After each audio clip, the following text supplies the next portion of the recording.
He refused a last meal. He refused last words. And just 16 minutes after the needle pierced his arm, Kayle Barrington Bates was gone. But his story wasn't just about a final moment in a death chamber. It was about a brutal crime that shattered a family, a husband's vow that stretched across 4 decades, and a fight for justice that refused to die, even as time tried to bury it. 43 years after her wife was taken from him in the most violent way imaginable, Renee White finally stood inside Florida State Prison, watching the man who destroyed his world take his last breath.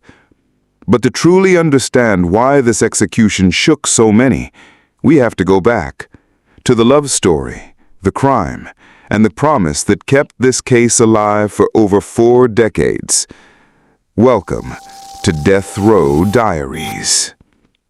June 14, 1982 began as an ordinary Monday in Lynn Haven, Florida. For Randy and Janet Renee White, it was just another day back at work after a romantic weekend trip together. At 27, Randy was a man in love with his wife of 8 years. Renee was just 24, young, vibrant, and the kind of person who made everyone around her feel at ease. The two were still living like newlyweds, often described by friends and family as flipped upside down crazy about each other. They had plans, they wanted children, they dreamed of traveling more, building a home, and living a life filled with laughter and love. That morning, after heading off to their separate jobs, the couple reunited at lunchtime. It was a simple, tender routine. Randy made Renee a sandwich while she curled up in front of her favorite soap opera. For a brief moment, everything felt perfect, ordinary, safe. But soon it was time to get back to work. Randy didn't just wave goodbye that afternoon. He followed behind her car to make sure she got to her office safely. He parked, watched her walk in, and only then did he drive off. What Randy couldn't have known was that within minutes of that goodbye, the life he knew would be ripped apart forever. Because hiding inside Renee's office was a man she had never seen before, and he was waiting for her. The moment Renee stepped into the State Farm insurance office, the phone was already ringing. She picked it up, about to say hello, when suddenly a man burst out from the shadows. His name was Kayle Barrington Bates. According to court records, Renee let out a scream so chilling it froze the caller on the other end of the line. Bates immediately cut the phone cord, plunging the office into silence. The woman who had been calling sensed something was terribly wrong and immediately dialed the police. But by then it was too late. Bates attacked Renee with a brutality that defied comprehension. She fought back fiercely, clawing, struggling, refusing to go down without resistance. But Bates overpowered her, dragging her into the woods behind the office. What happened there was every woman's nightmare. He beat her, strangled her, stabbed her twice in the chest, and left her lifeless in the dirt. Prosecutors later alleged that he attempted to sexually assault her, though Randy himself never agreed with how the courts described that part of the crime. Within about 15 minutes of watching his wife walk into her workplace, Randy got the call no husband should ever receive. There had been an emergency at the office.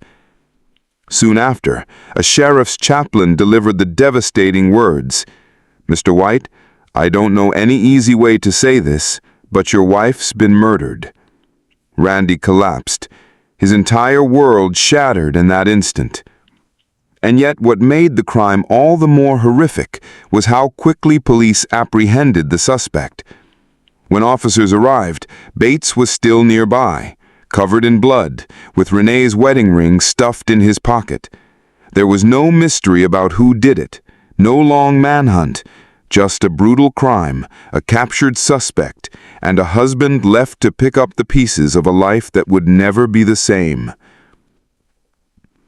The evidence against Bates was overwhelming.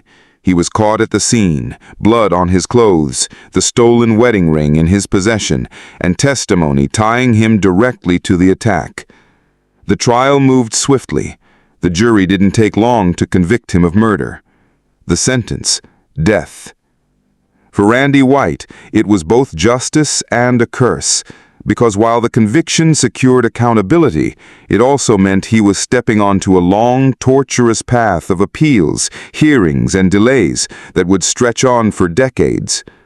But Randy made a promise.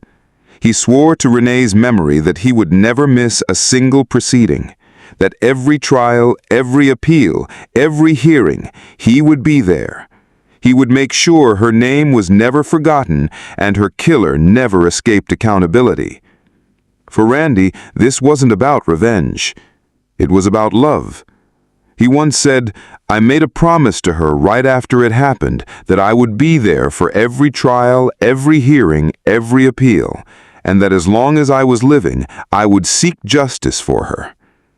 That vow would become the defining force of his life.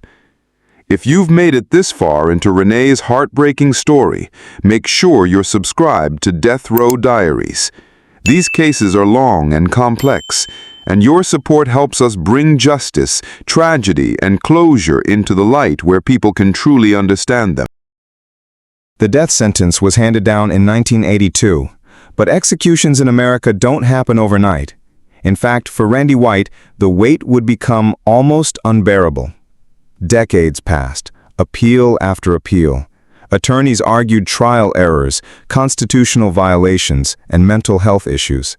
There were claims of brain damage, ineffective lawyers, and even allegations of racial bias in Florida's death penalty system. Bates himself pushed for DNA testing, technology that hadn't been available in 1982, insisting it would clear his name, but the courts rejected his requests. While the legal system dragged its feet, Bates's life inside prison transformed. Around 1993, he converted to Islam. He became deeply religious, spending his days studying the Quran. Inmates described him as calm, even mentoring younger men on death row who struggled to adjust to life inside. He reconnected with his daughter, who had been just 3 years old when he was convicted.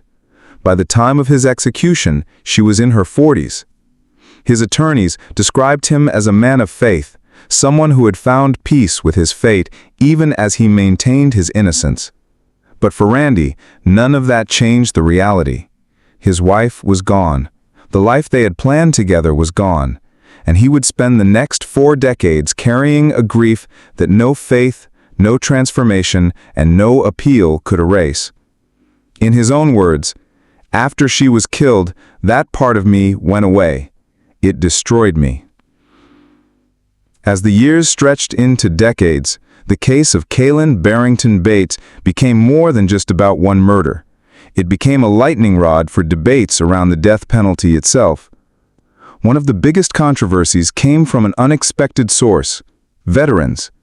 Bates had served 6 years in the Florida National Guard before the murder, and as his execution date drew near, more than 130 veterans signed a letter to Governor Ron DeSantis pleading for mercy.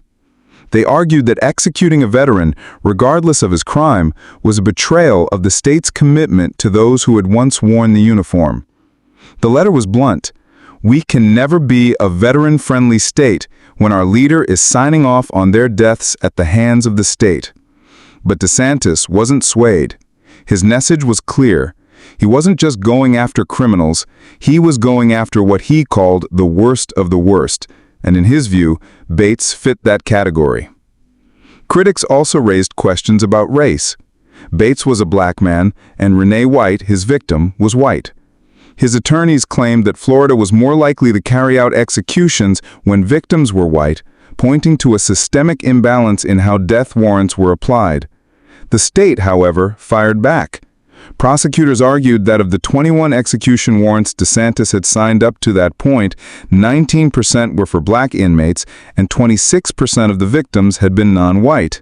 In their words, these statistics totally rebut any claim of racial discrimination in the governor's warrant selections.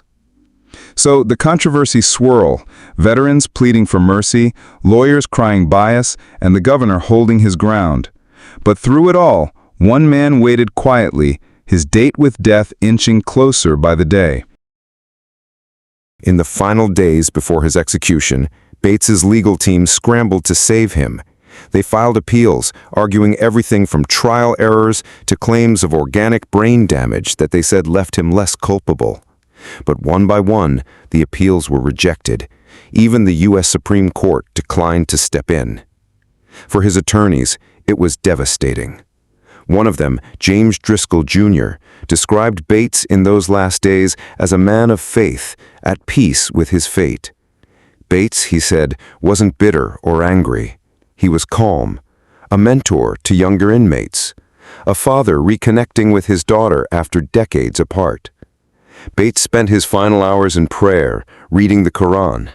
He declined a last meal, and when asked if he had any final words, he refused to speak. For some, this silence was dignified.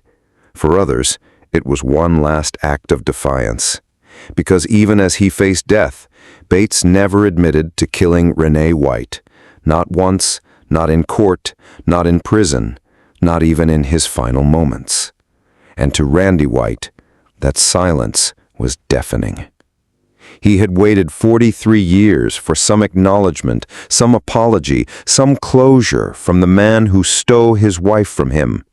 But Bates took that with him to the grave. What do you think? Should decades of supposed transformation in prison change the outcome for someone sentenced to death? Let us know your thoughts in the comments, and don't forget to like this video if you believe Renee's story deserves to be remembered. On Tuesday, August 19, 2025, inside Florida State Prison in Rayford, the execution of Kayle Barrington Bates began at 6:01 p.m. Eastern Time. Witnesses watched as he lay strapped to the gurney, expression calm, eyes closed.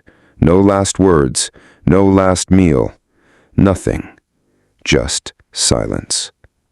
By 6:17 p.m., less than 20 minutes after it began, Bates was pronounced dead. For Randy White, who was now 70 years old, it was the moment he had waited decades to see. Not because he wanted revenge, but because he wanted to fulfill the vow he made to Renee. I made a promise to her right after it happened that I would be there for every trial, every hearing, every appeal. I feel a relief that I can mentally let Renee know that justice has finally been served for her. The execution was quick, clinical, and final. But for Randy, it wasn't just about that moment in the death chamber. It was about everything that had led to it.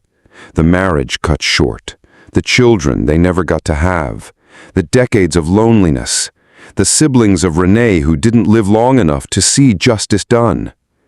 It was closure, yes, but it was also a reminder of all that had been lost. Looking back, the story of Kayle Barrington Bates isn't just about crime and punishment. It's about love, loss, and the staggering weight of time. Randy often spoke about how deeply he and Renee were in love. They were still living like honeymooners nearly a decade into their marriage, planning their future, ready to start a family. She wanted children really, really bad, Randy recalled. But after her death, that dream died with her. Randy remarried years later and found companionship again, but he never became a father. After she was killed, that part of me went away. It destroyed me, he admitted. And yet, despite his grief, Randy found a way to forgive. About 10 years after the murder, he realized that holding on to hatred was destroying what little of himself he had left. He chose to forgive Bates, not for Bates's sake, but for his own survival. Still, forgiveness didn't erase the pain. Forgiveness didn't bring back Renee. Forgiveness didn't fill the empty seat at family gatherings or erase the sound of her scream forever etched in the memories of those who heard it. And as for Bates, his story ended with silence. No apology, no confession, no last words. Only the lingering question of what kind of man he truly was in those final moments. A killer at peace with himself, or a guilty man clinging to denial until the very end. The execution of Kayle Barrington Bates closed a chapter that had been left open for 43 years. For the state of Florida, it was another death sentence carried out in a year that would set records. For Governor Ron DeSantis, it was proof of his hardline stance against what he called the worst of the worst. But for Randy White, it was something far more personal. It was the fulfillment of a promise to Renee, a vow that spanned nearly half a century. It was the closure he had longed for, but also a reminder of all that had been taken from him on that summer day in 1982. And as we close this story, one question lingers. Does justice delayed still feel like justice? Or does waiting 40 years for an execution turn justice into yet another tragedy? What do you think? Should Kayle Barrington Bates's military service and claimed transformation in prison have spared him? Or was this execution the rightful end to a horrific crime? Share your thoughts in the comments below. We want to hear what you think. And if you want more stories that take you inside the minds, crimes, and final moments of the condemned, make sure to subscribe to Death Row Diaries. Hit the notification bell so you never miss the stories that reveal the darkest side of justice.